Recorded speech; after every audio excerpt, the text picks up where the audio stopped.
here. What we're looking at here is a Hitachi screw. Here's the model number if you want it. Alright, here's the discharge in bell removed. You can see here Todd has used these, what'd you say, 14 millimeter? All threads. Has a support for that in bell. Those are roughly, what, 12, 13 inches long.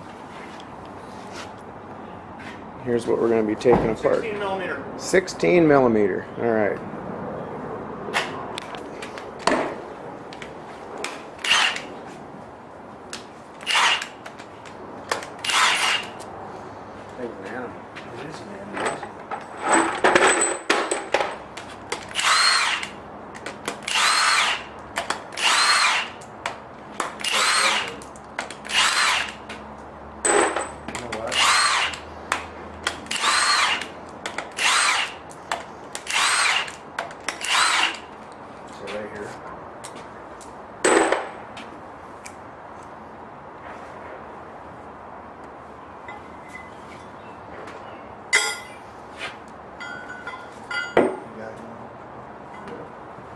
I don't have them.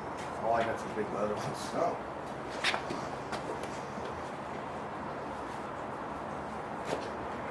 Who's doing one of these? It's going to be Jimmy. Hotel? Yep.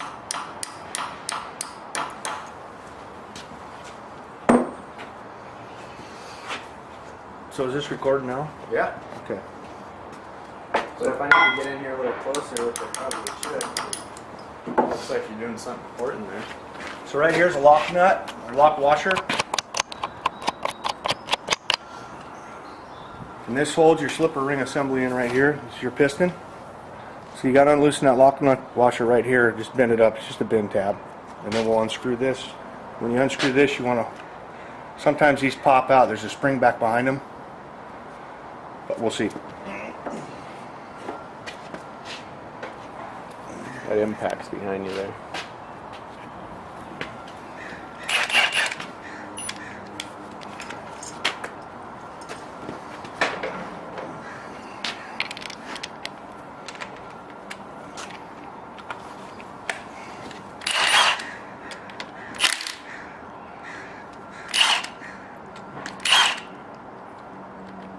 Was that reverse thread? No. Okay. You see, it wants to come out.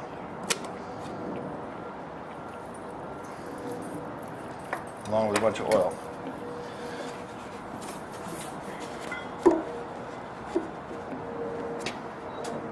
Hey Seth? Want some rags? No, I got my bucket. I don't know what I did with it. It's a half. Here, hold that in there. You just push your finger in.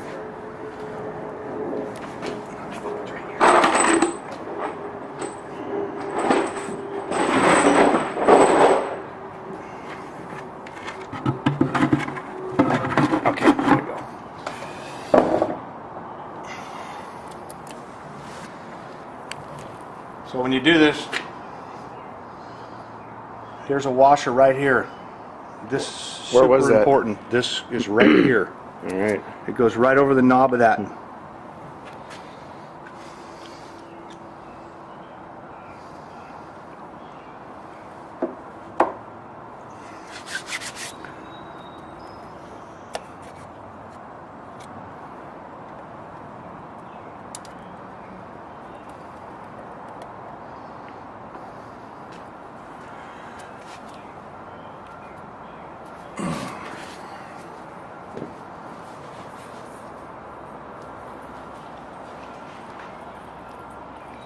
So what was this doing that... So what happens is there's a slipper ring back inside this. As soon as we unscrew this slide valve, there's a Teflon and a plastic O-ring. And how you tell that these are bad is when you give this a load signal to load the compressor, as soon as you stop the load signal, that thing should hold at 65 amps, 70 amps, whatever it's stopped loading at. When these wear out, what happens is it goes up, loads, as soon as you kill the load signal, the slide valve slides all the way back to the unload position, and it will not hold the load. So then you know, hey, got to tear it apart and put in a new slipper ring assembly. All right. So now we'll go ahead and unscrew that one.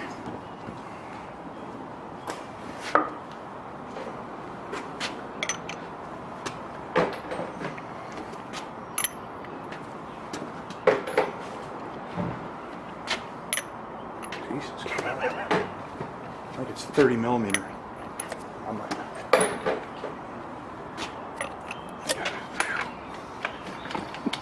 what have been embarrassing.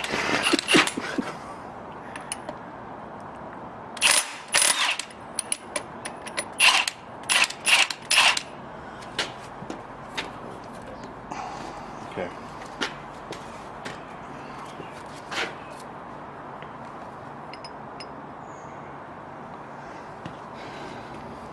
So, here's your rod. And if you can see inside there, I'll get a little pick and a flashlight here. There's an O-ring and a Teflon ring right there on the lip of this face. In that hole. In that hole. It's right on the edge, and I'll show you with the pick. Basically, if you drop that O-ring, Inside. Not good. not good.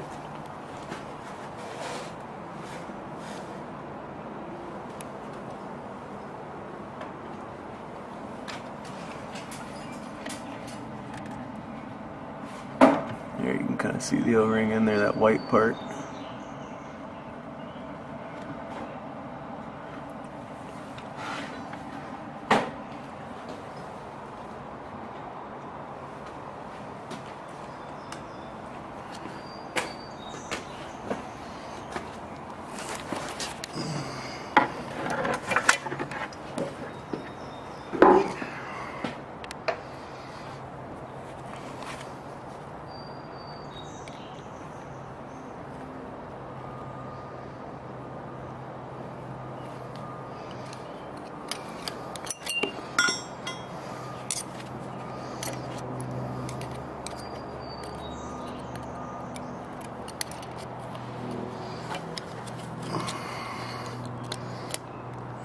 All right. There's the Teflon ring, and there's an O-ring here too. Ooh. And there's the O-ring. Now when you go to put these back together, which we'll do,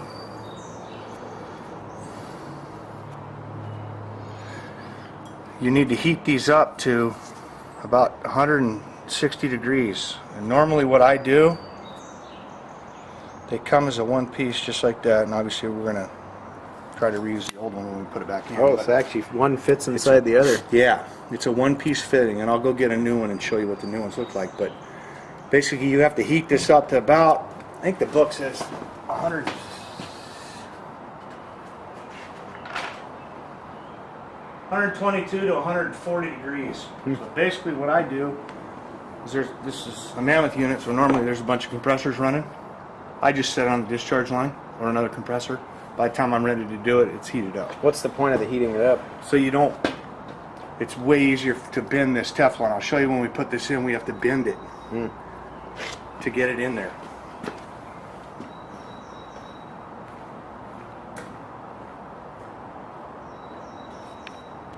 The one piece, it's not separated like this. It's actually glued to it. Right. So we heat it up to 122 degrees, and then we bend it, and then we set it in there, and then we let it go out, and then you take your rubber tools. What I'm going to do is I'm going to stick the O-ring in first. Well, can you bend it into that shape? Yes. To just kind of show. Yes.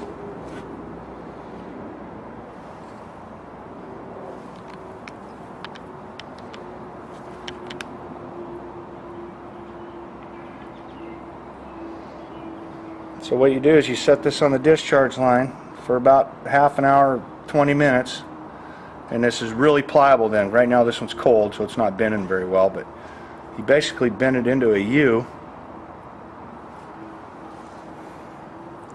like so.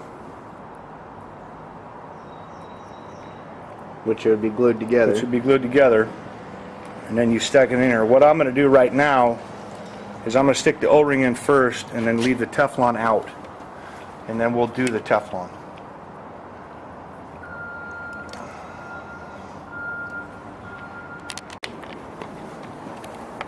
Okay, so the new O-ring is in.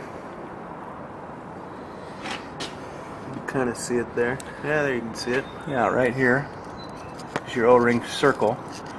And then this Teflon piece is going to go on the outside of that O-ring, or the inside of that O-ring. I'll have to show it to you. So you bend this. After it's heated up to 122 to 140 degrees, you bend it and you stick it in just like this. With the O-ring on the outside. With the O-ring on the already outside. attached.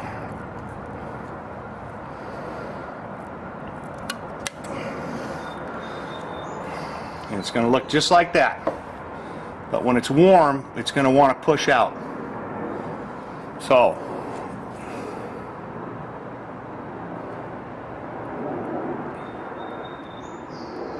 Would you normally have to kind of coax it? No, normally it'll pop right out because it's warm and it's wanting to bend. And I've bent this so many times. It's just kind of stuck. It's just kind of stuck. And there it is back in place. The O-ring went in first, and then the Teflon ring on top of it. They do come as two pieces. Can you explain the process if you drop a ring inside of there? If you drop a ring inside of that, so basically you want to carry, try to get a spare one before you do a job. So just call up AC Components and tell them you just want the slipper ring, Teflon ring. And they'll sell you just the ring without the whole kit. Here's the kit. The kit comes with, there's the new slipper ring right there, which is part number. So a slipper ring comes as the O-ring and the Teflon ring. Correct. That is their part number, H50339. And who's that from? Who's the vendor? AC Components. AC Components.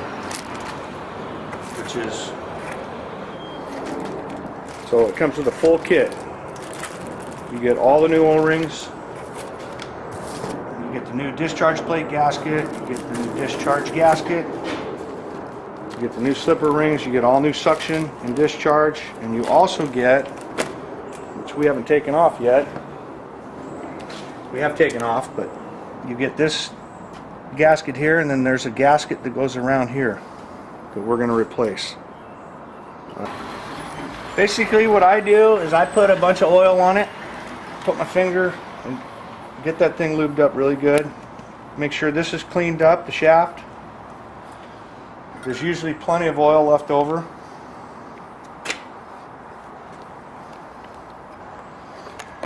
And when you put this in, you want to make sure you do it to where you don't push that Teflon O-ring out. And you can feel it.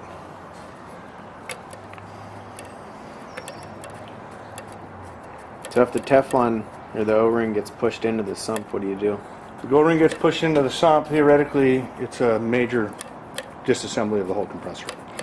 You can try to fish it out through the oil sump, but it probably won't work, so Don't drop it. don't drop it.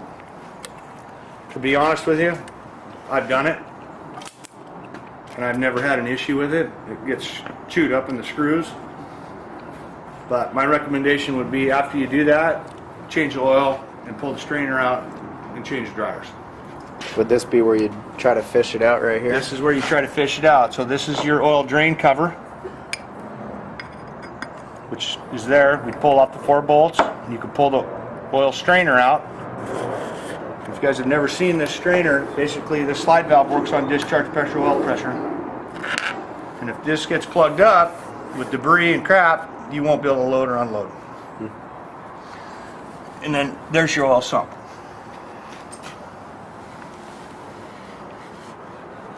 You can see there's still some oil in there. Yes.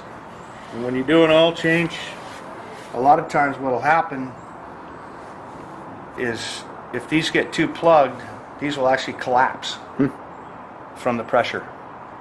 So if you're having an issue with loading and unloading, and the slide valve's holding, but it's loading, take the oil apart, pull out this oil strainer, and I've pulled out many of them that have just been completely crushed flat like a pancake. Damn.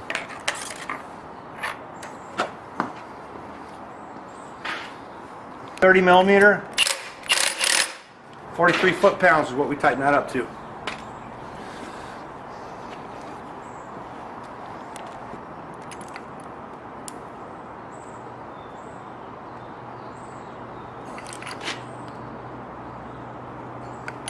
There we go.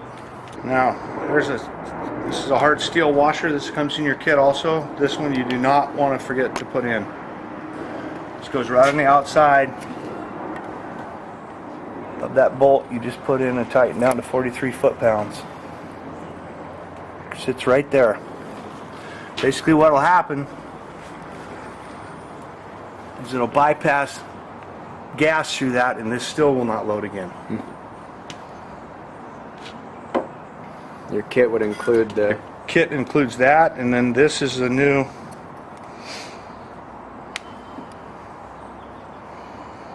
gasket for the outside, slipper ring gasket. and then here's an O-ring behind it.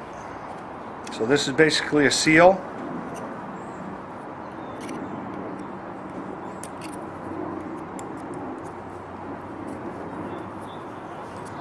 And here's an O-ring. And these both come in your kit. It's right here. So obviously we're going to put these ones back in again. So lube them up with oil. Be careful not to cut them. I try to heat this one up too a little bit, but it slips right on.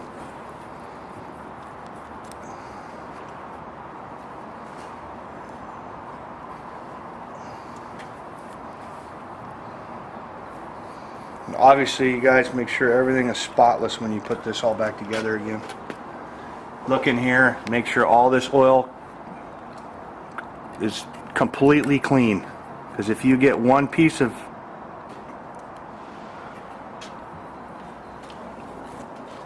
dirt or grime in there, it'll slice that Teflon seal and you're back to square one again. So my thing right now would be to remove your gloves and feel in here with your fingers and make sure that there's no debris in here at all. And then lube all this up with oil. You can use your old oil that you pulled out. Your kit's going to come with 2 brand new gallons of oil to redo the sump.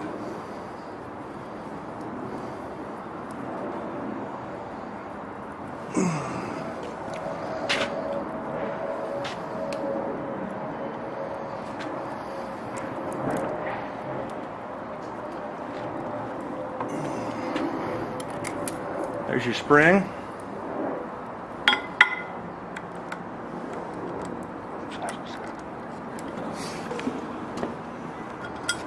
Yeah. I don't remember that. That's right. That's what you do. Oh, you pull it forward. Pull it forward. That's why we're making the video. That's why we're making the video, guys.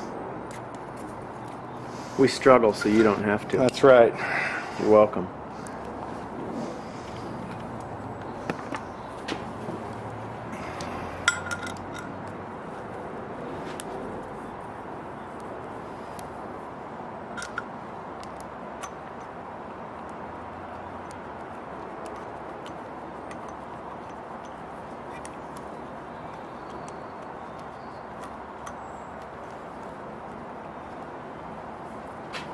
That was easy. That's how you do it.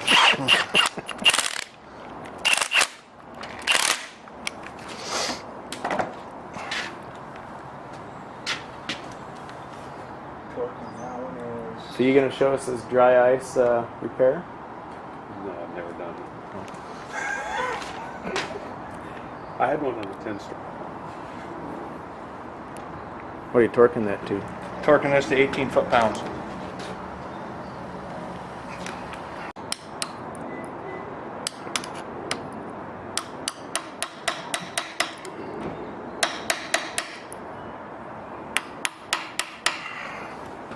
That's your lock washer.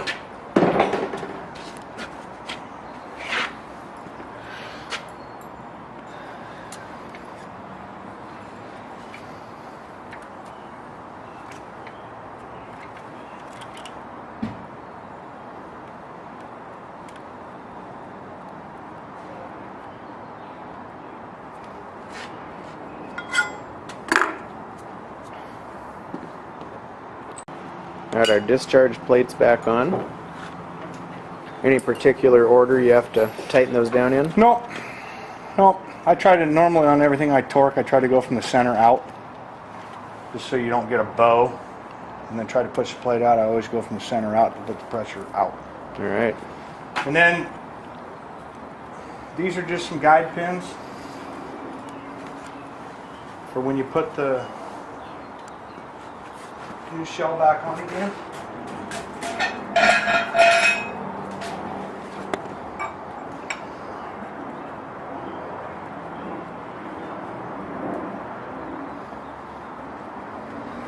And then we'll grab the forklift, put the end bell back on with a new gasket after we clean this up, and then we'll move to the terminal plates. Alright.